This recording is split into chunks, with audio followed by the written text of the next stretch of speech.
Thomas, thank you for joining, man. I want to jump right into it. Obviously, you're the founder of Faves. For people first hearing about Faves, how do you explain what you're building and what the company is focused on? Totally. Faves at its core from a business perspective is a two-sided marketplace and a fintech for the athlete creator economy. For brands that use our platform, we're really just everything that they need to build a world-class athlete marketing program all in one place. And for athletes and other sort of fitness creators, we're providing them everything they need to sell products, scale partnerships, and manage their earnings. Kind of giving them a built-in agent, storefront, and bank all in one place. That's really interesting, man. When you think about other platforms out there, because you got like Shopify, you got NIL platforms, you got other marketplaces that are focused on athletes. I'm curious, like, why did you think you guys could kind of come in and provide something that's differentiated, and even more so, like, what makes you different from all the other offerings that are focused on athletes out there? Yeah. So, I mean, good questions. I think, you have two sides of the market. You have the more traditional, like technology side of, like these different e-commerce platforms like a Shopify you mentioned, or maybe a ShopMy, and they're a little bit less tailored to how athletes make money. Athletes are a really unique uh, type of creator and sort of like independent earner. Their monetization spans not only promoting what they use, like physical products, how they use it, like digital products like coaching or nutrition plans or whatever else, all the way through, obviously, to their NIL and traditional sponsorships. So it's a very unique sort of stack of making money for a very large group of people out there. There's hundreds of thousands of people out there that want to pursue being an athlete full time, and these are the ways that they make money. And these traditional platforms don't really service that holistically. And so you have to piece together a lot of individual pieces of the puzzle to make money if you're using those types of platforms, which just typically doesn't work for athletes because they're busy and they have a lot of other stuff going on, Right. and they want to focus on the main thing. On the flip side, there's a few reasons why the traditional NIL marketplaces and sort of athlete sponsorship platforms just don't work anymore. For one, all the changes that have happened in NIL mean that the athletes are the ones that are in charge today. They own their platform, they own their NIL, they own their audience. And so building around enterprise solutions that cater to teams or leagues or schools doesn't really fit in that model. And it's why the athletes don't typically engage super heavily in those types of lanes. And I would say that's one of the biggest failing points. But the best way that I like to communicate to people realistically on why our platform is different is that the sports sponsorship market is actually quite small. It's only about $20 billion. That's basically brands investing into athletes directly. Mhm. That being said, the amount of money that consumers spend on physical products that are in the athlete's vertical, like health, wellness, athleisure, nutrition, sort of sports or sort of like wellness tech, all of these different segments spans over $190 billion. And so helping the athletes get a sponsorship is a small piece of a way larger pie. And if you can give athletes skin in the game where they can also make money on what people are actually shopping, that really expands their ability to earn money. And Mhm. so we're really not only connecting the dots for the athletes, helping them earn more, but also enabling the brands to not only sponsor athletes, but also drive a lot of that performance value. Yeah, that's incredible insight. And before we get too far, I'm interested, when did you first notice this problem and feel like you needed to build a solution around it? Totally. So I'm a former college athlete. I ran at University of Portland, track and cross country. And although I went on to work in tech and sort of left the sports industry, a lot of my closest personal friends uh, took the path of trying to be professional athletes or pursuing athletics full time. And they're sponsored by big brands like Nike or Adidas or Brooks, whatever it might be. And they were mostly in like the marathon and the track. And these people, despite having a massive amount of influence, oftentimes weren't capturing as much value as they maybe could. I remember looking through some of my friends' DMs and seeing on Instagram and seeing hundreds of messages on what shoes are you wearing and what protein powder do you take? What supplements are you taking? What type of shoes should I use for my marathon? How should I train? and they were just kind of sharing information and they weren't making anything off of it. And they were missing out on this huge part of how they could get more out of their influence. And seeing that massive demand and the fact that they weren't capitalizing on it, I saw as a huge opportunity to support them and give them a tool where they could actually continue to engage their audience in an easier way, but in doing so, also bring in more ancillary revenue. So, Yeah, no, that's appreciate that insight and context. You guys already have like hundreds of athletes on the platform already. Talk about how you guys built that pipeline, got in front of the athletes, mhm, and really targeted them or presented an offer to them that was different from maybe something else that they were using. Like, how did you get them interested in Faves and what you guys were trying to do in the market? for sure. So to keep it super real, my old teammate in college who was like a team captain when I was a freshman was this guy named Jeff Thies. And he was a part of this professional running group called Tin Man Elite. And they had a big YouTube and a lot of them made a lot of content. And so I knew about Tin Man through him and knew that they were kind of good content creators. And there was a guy on their team who I had a sort of loose connection to named Sam Parsons. He actually works now at Faves and is on the founding team. Um, I reached out to him and sort of talked to him about the platform and got him excited. I flew out to Boulder, Colorado, and I like met with him in person and kind of on a whim and like really hard pitched him on, using the platform. And he ended up being our very first user. We built this sort of manual page for him to share products that had some affiliate links in it. And next thing you know, we have him not only joining the team, but hundreds of other athletes in the endurance community, big Olympians and professional athletes who saw Sam sharing it and wanted to have their own faves as well. And so we kind of had this like really cool viral moment where, big Olympic athletes were like applying to be on the platform. Um, and we just sort of took it and ran with it and have been growing ever since. So And then for the business model specifically, like walk us through what that looks like. Has that changed from when you guys initially had the concept to now?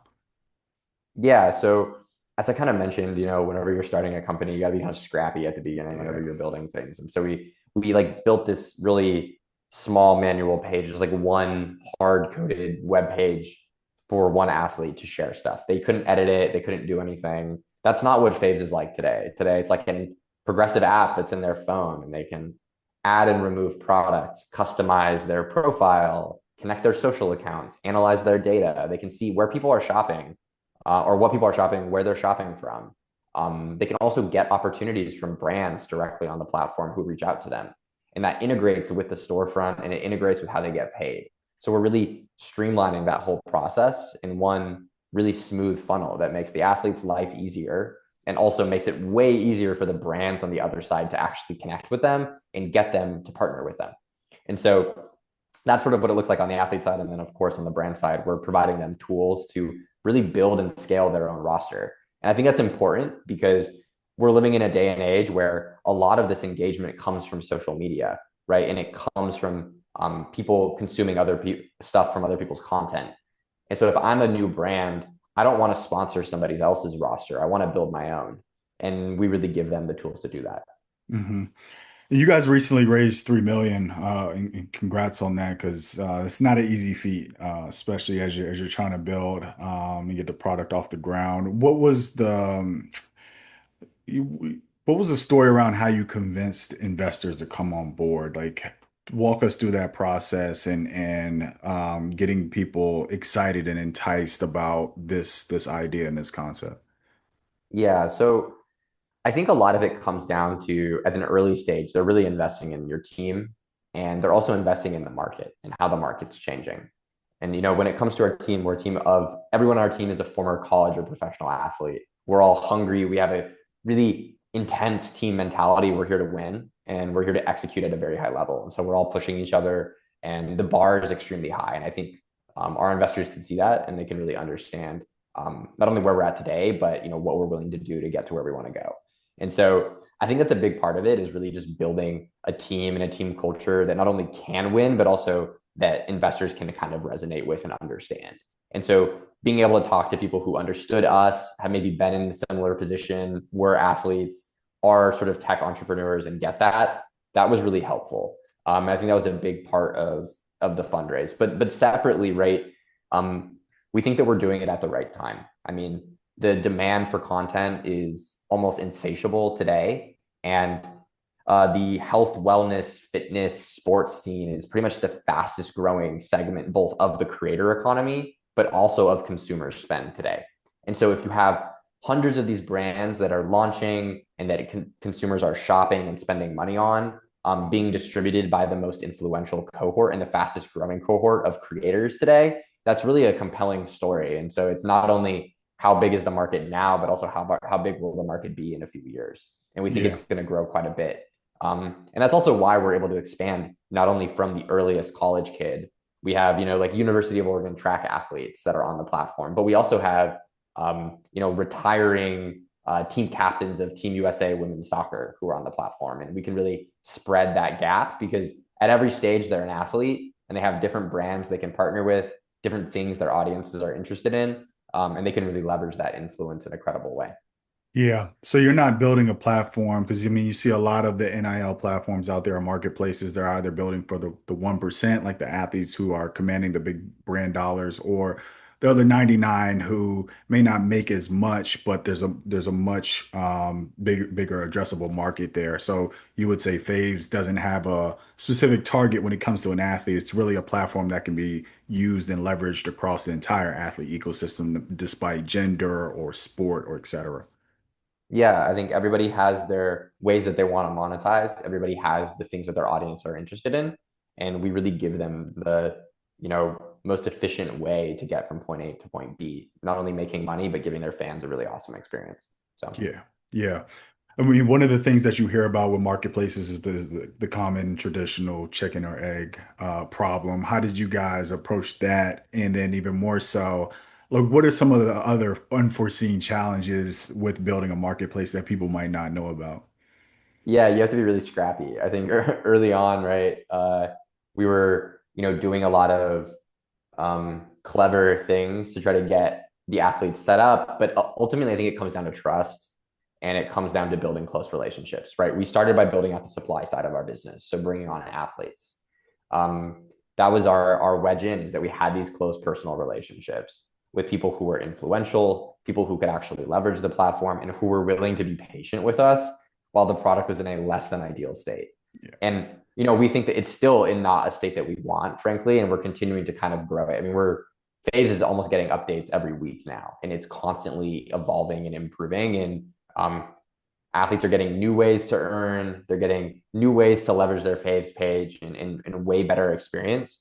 But just being able to really build that trust, I think, is of the utmost importance. hmm what advice would you give to another founder who's operating in, let's say, the athlete creator space or just working with athletes that about how to navigate and work with them efficiently and really build like relationships with athletes? I think to your point, your earlier point about them being a different type of clientele or demographic to approach. Like people, I think sometimes can not really understand the athlete psyche or how to do business with them. So, what advice would you say about how to navigate relationships with athletes in this current economy or landscape that we're living through?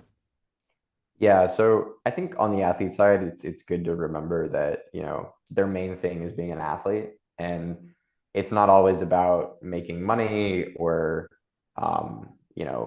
like monetization generally. A lot of the times, they at the end of the day, it's about being able to continue to do the thing you love. And um, I think for us, we're really trying to power that pursuit. It's our opinion that people's careers end too early and they end unnecessarily. And in a world where, more and more people are saying, hey, I don't want to build a resume. I want to build a platform and I want to own my audience. And that's my path towards financial freedom and towards doing the thing I love. We want to champion those people because it's not everybody that's doing it, but it's going to continue to increase. And we want to be the place where they can make that possible. And so that's what we're, I think, most passionate about. But the reason why we think that Faves is so successful today is that the broader industry, misrepresents their place in the industry. I think for a very long time, athletes get told, you're not supposed to make your own decisions. You're not supposed to have control of your own business. You aren't supposed to have your audience. You're the product. You're not the business. But that's just not the case anymore. Athletes belong to multiple teams, they belong to multiple leagues, and their fandom spans beyond that. People follow people. They don't follow teams these days. I think that's the modern Gen Z, consumer and fan. And so, you know, treating them like the product whenever they are the business is a huge miss that I think most businesses do today. And our goal is to give them the stack they need to operate like one. And so they don't have to have permission from an agent and they don't have to have permission from a team. They can go and they can get it themselves. And we want to really empower that. So I think that's really the core of what we're doing. Yeah, I love it. If you zoom out, what do you think the athlete creator economy, what do you think it looks like in the next like 5 to 10 years? Yeah, I think it's stronger than ever. AI is creating all this content these days, and it's a lot of like slop online. And I think that, people are looking for something real. And sports and fitness, it's so innately human and it's so relatable. And people are going to continue to want to spend time, watching content like this and also prioritizing their spend into categories like this. They want to be healthier. They want to look healthier and focus on fashion and nutrition and technology that helps them get there. And so, we really want to be a place that can champion that. And I think every athlete is going to benefit. Rising tide sort of lifts all boats. And so it's a great time to be doing, what we're doing. And it's a great time for all the people who are going to be on our platform. And so that's where we kind of see things. But there's, you know, a million of these athlete creators that are out there today. And right now we service a very small segment of that, but in a number of years we believe that we can be the place where every single one of them can earn independently and make a full career out of it. Yeah, that's incredible. I mean, you kind of answered the question already, but if we look at the same timeline, what is success equal for Faves in 5 to 10 years? Yeah, I mean, realistically, we think that we can be $1 billion business, and that business is going to be built helping athletes make as much money as possible and helping them do it in as easy of a way as possible. I think that they don't want to have to worry about 50 different things. They don't want to have to worry that they're getting screwed over through a contract with a sponsor, or that they have to track all of this data, or handle certain Yeah. deliverables, or do all the things that they don't want to have to deal with. And if we can automate all that and we can make it really easy for them, not only can they make more money and keep more of the money that they make, but ideally give more of their time back to focus on the things they actually love. And I think that's the beautiful thing about where technology is going. And there's a lot of bad things about AI and a lot of the way the world's moving. But if you can use the tools to actually help you take your own time back and focus on the things that you actually love, I think that's whenever it's used in a good way. And so our hope is that the way we, integrate technology and provide them a platform to use is that we can really bring out the best of what they actually want. 100%. Thomas, what you're doing is incredible, man. I love it. Last but not least, let people know where they can learn more about you, but also check out the platform. Yeah. So, first and foremost, please follow along with Faves as we're kind of getting ready to launch a lot of really cool stuff. We have a very cool program that's going to be releasing soon with a lot of very big athletes. And you can kind of keep up with that on our Instagram, which is faves.xyz. And you can also feel free to follow me at Thomas X Salas on Instagram. But follow us on LinkedIn, follow us on Instagram. And yeah, thanks for having me on, man. 100%. Thank you, Thomas.